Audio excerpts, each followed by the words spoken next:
विद्यार्थियों नमस्कार। हम आज आपके सम्मुख जिन्ना और उनकी सांप्रदायिकता प्रकरण को लेकर के प्रस्तुत हुए। प्रिय विद्यार्थियों, जैसा कि पिछले दिन हमने आपको बताया कि भारत में मुस्लिम सांप्रदायिकता के विकास के तत्वों की बात करें, चरणों की चर्चा करें, तो उसमें मुस्लिम लीग की नीतियां, उसमें भारतीय राष्ट्रीय आंदोलन के प्रति मुसलमानों का उदासीनता उल्लेखनीय रही। आज हम देखेंगे जिन्ना का सांप्रदायिकता के संदर्भ में क्या योगदान है।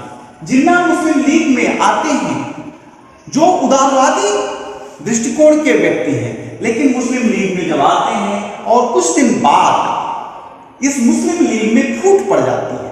जब मुस्लिम लीग में फूट पड़ती है तो जिन्ना दुखी होते हैं और दुखी होने के बाद वो भारत छोड़ करके लंदन रवाना हो जाते हैं। लंदन में जाकर वकालत करना शुरू कर देते हैं, लेकिन जिन्ना के मन में मुसलमानों के नेतृत्व का भाव रहता है, जिन्ना के मन में राजनीति करने का भाव रहता है। लेकिन जिन्ना के सामने समस्या थी कि जाएं तो कहां जाएं। 1920 में कांग्रेस को त्याग कर चुके हैं। ऐसी स्थिति में उनको यह समझ नहीं आ रहा कि हम कैसे नेतृत्व करें। उनके उदार विचार के कारण उनको यह महसूस हो गया था कि मुस्लिम लीग उनको स्वीकार नहीं करेगी, मुस्लिम लीग उनके पीछे नहीं चलेगी। परिणाम होता है कि जो उनके संपर्क में लंदन में अंग्रेज अनुवादवादी लोग आते हैं, वे लोग उनमें सांप्रदायिकता की भावना को भरते हैं, जिसके परिणाम स्वरूप उनमें राष्ट्रवादी जो विचार थे वो पिघल जाता है। और उनसे कुछ लोग निवेदन करते हैं कि जिन्ना जी आप क्या करिए, मुस्लिम लीग का नेतृत्व करिए।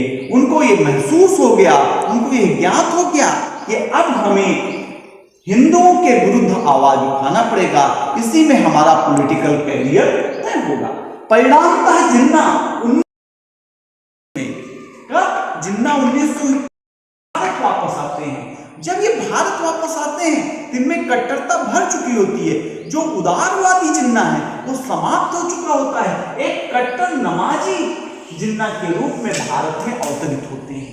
और जब इनके वापस आने पर, किसके वापस आने पे, जिन्ना के वापस आने पर आगा खां के नेतृत्व में, उनकी अध्यक्षता में मुसलमानों का एक सम्मेलन होता है और ये सम्मेलन दिल्ली में होता है।